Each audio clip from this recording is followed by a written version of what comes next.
It was a real pleasure discovering our city of Ashgabat in the last video, down here to the south of this desert. And I thank you for all the excellent comments in that video. One of them has led me to another such city, just to the north, in the nation of Kazakhstan.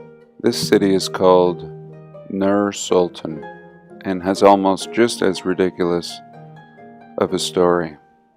And some people may say it's no big deal. Civilization has existed here for a long time, and of course there would be remains of cities. And that may be the case, which is why today I wanted to start off in a very remote place, where it will be a little more difficult to use this excuse. Anyone that studied the mud flood knows that most of our past is buried. And here, out in the deep desert of New Mexico, we see a star fort, and it's clearly buried, just seeing the faintest outline next to this Fort Union National Monument. And this is where I want to begin today. Welcome.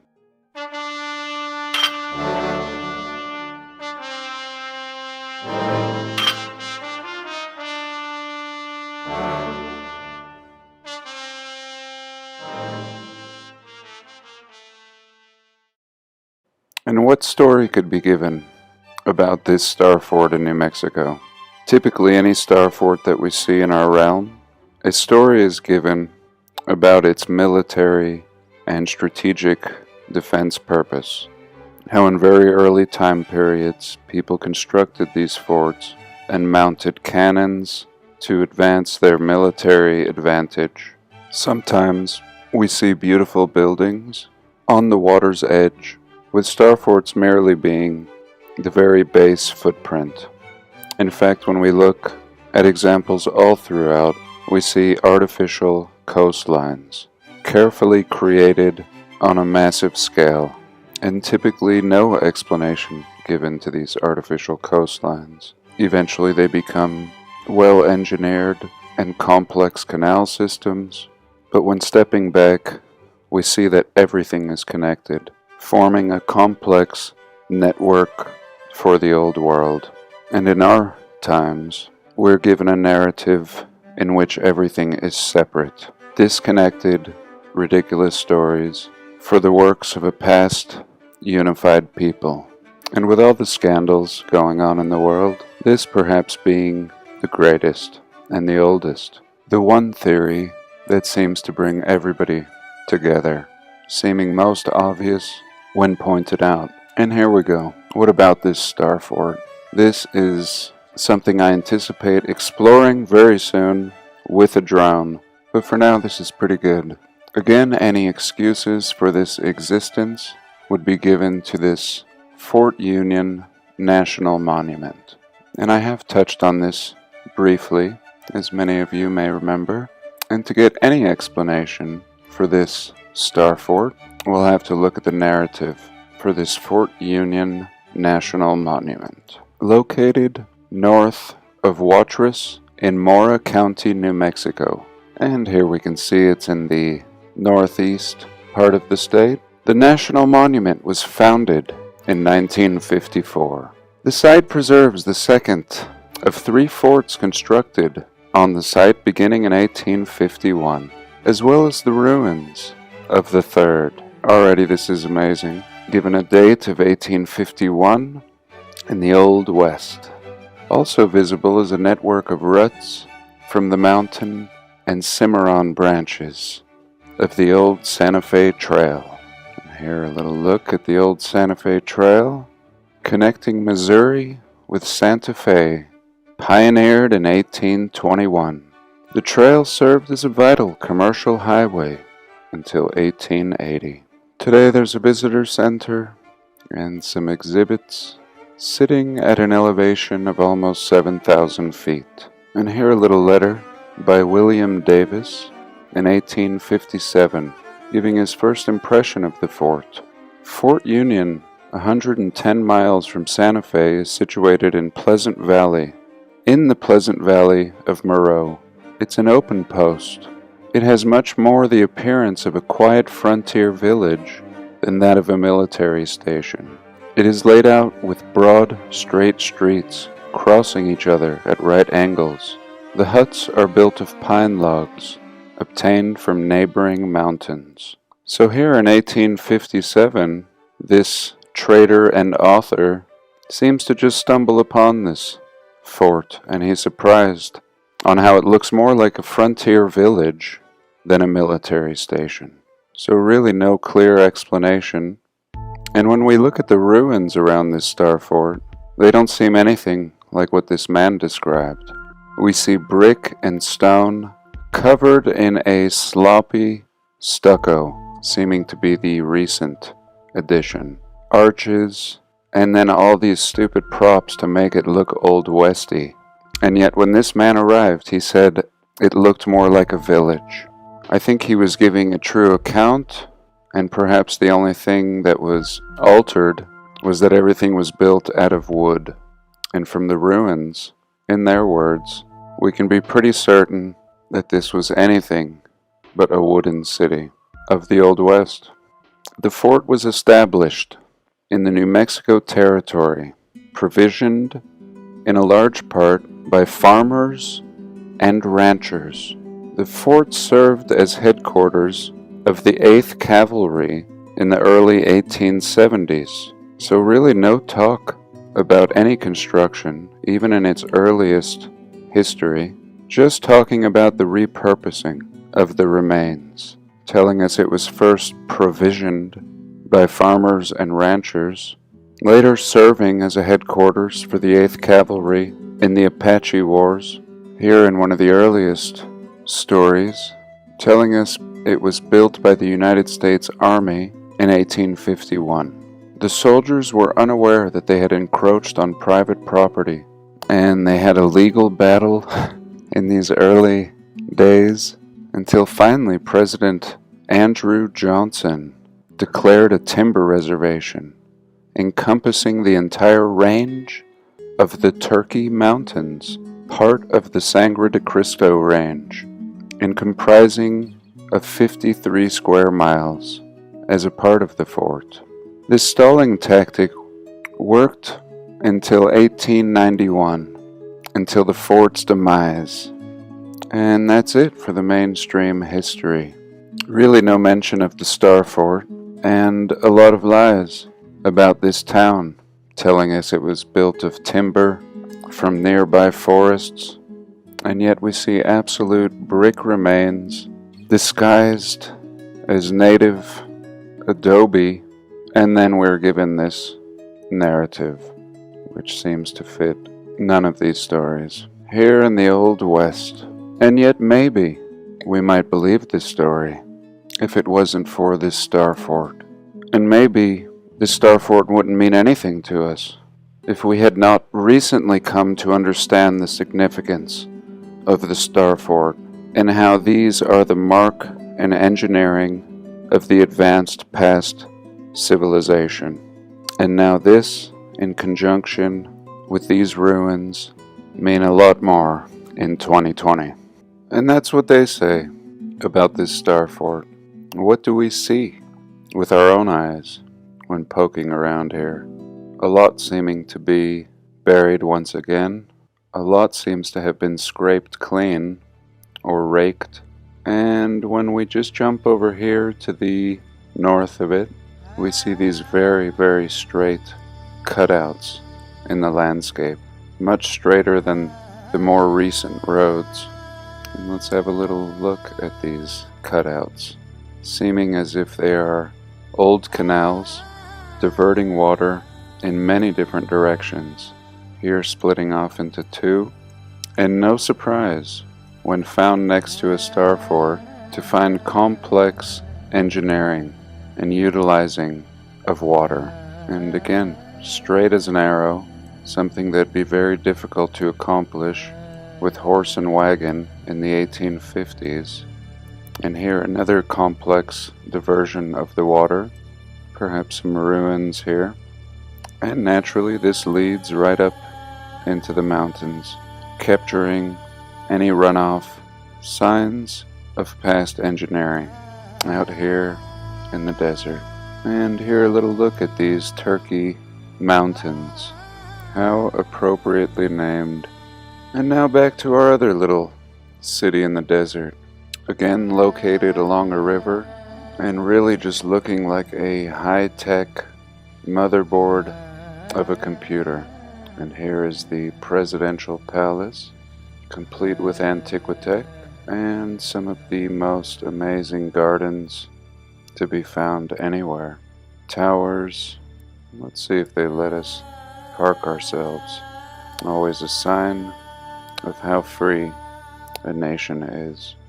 So this is pretty amazing. We're up here on some walkway, no people, some traffic on the streets, massive towers everywhere, towers with domes, and we know by now 4 domes with a 5th in the center has been proven to be a working model of free energy, as shown by the experiments done in Russia I once presented in an old video, and no shortage of tech on display in this beautiful city. And some of them may look modern, but similar to 100 years ago when plaster facades were used to cover old Tartarian brick buildings, it's no different in this time period. Buildings are scraped clean and refaced with modern materials. And given the layout and similarity to the old world, I think there's no doubt that's what we're seeing here. Here, this is called Battery Park in this language.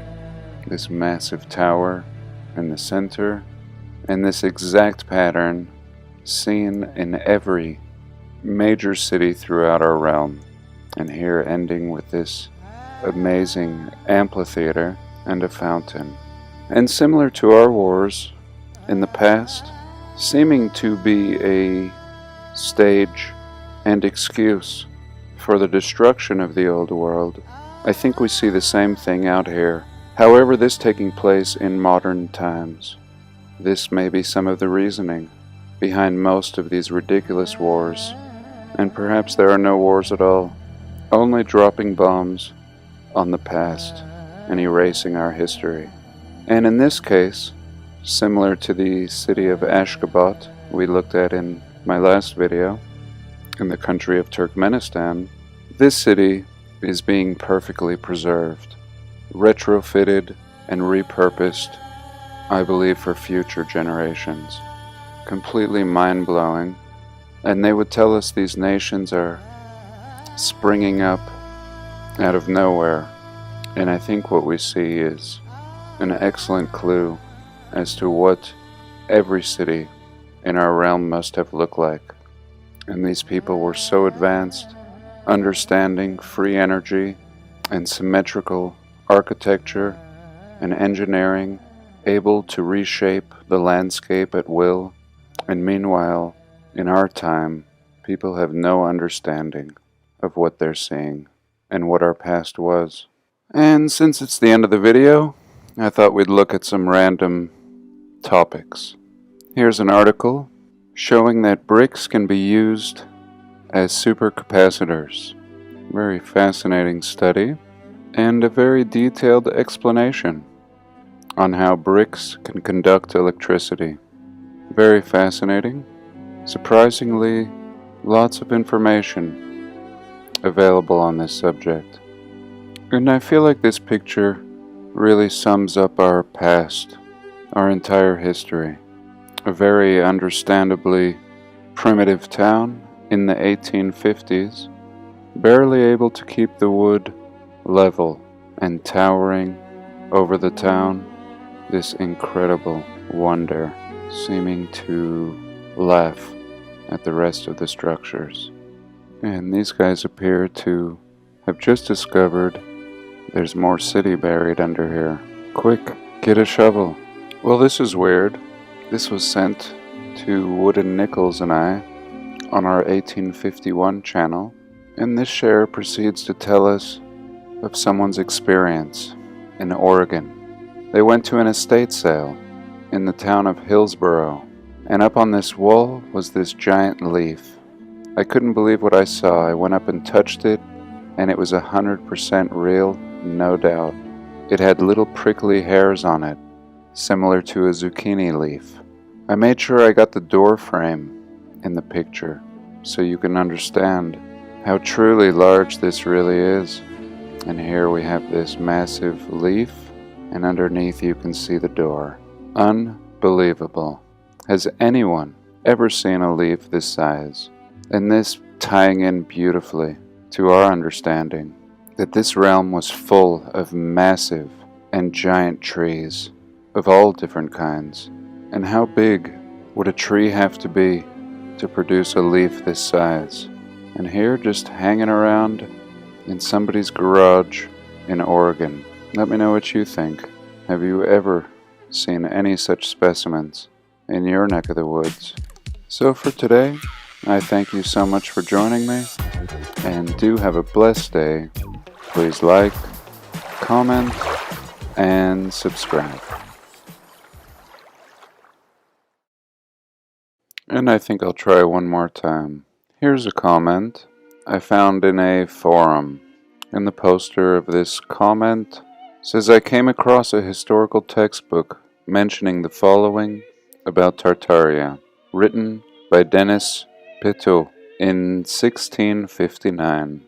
It says, Tartaria, known of old by the name of Scythia, from their first king Scythus, and who were at first called Magogans, from Magog, Japhet's son, is called by the inhabitants Mongol. But Tartaria, from the river Tartar, watering a great part of it, it is a great empire, not yielding to any other in largeness and countries, but to the king of Spain's dominions, whom also it exceeds, in that it is all united by some bond, whereas the others are very much disjoined, extending 5,400 miles from east to west, and 3,600 from north to south, to the great Cham, or emperor, hereof, hath many great realms and provinces under him, containing a great number of good towns.